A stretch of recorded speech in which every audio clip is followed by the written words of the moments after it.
Қазір кітабымыздың 58-ші бетінде берілген 7-ші тапсырманы қараймыз. Бұл жерде былай дейді: бөлмеге линолеум төсеу үшін жұмысшы бөлмедегі арқалық қойылған жерді қоспай, бөлменің ауданына тең линолеум бөлігін сатып алуы тиіс. Яғни балалар, мына жерге бізге линолеум қажет.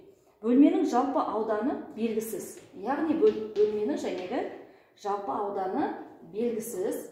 Одан кейінгі арқалық қойылған жердің ауданы сұрап тұр. Яғни S арқалықтікі деп қояйын мен, белгісіз. Келесі пайдаланылатын аудан, яғни ол мына жердің ауданы. Пайдаланылатын жердің ауданы. S пайдаланылатын белгісіз. Енді балалар, біз бұны қалай табамыз? Жалпы ауданды табу үшін 9-ды 4-ке көбейтеміз. Яғни сендер білесіңдер балалар, S дегеніміз А мен Б-ның көбейтіндісі. Енді жалпы ауданды табу үшін 9 метрді көбейтеміз 4 метрға. Тек 4 пен 9-ның көбейтіндісі 36 метр квадрат. Ауданның өлшем бірлігі квадрат. Бұл квадрат қайдан шықты? Метрға метрді көбейткенде квадрат болады.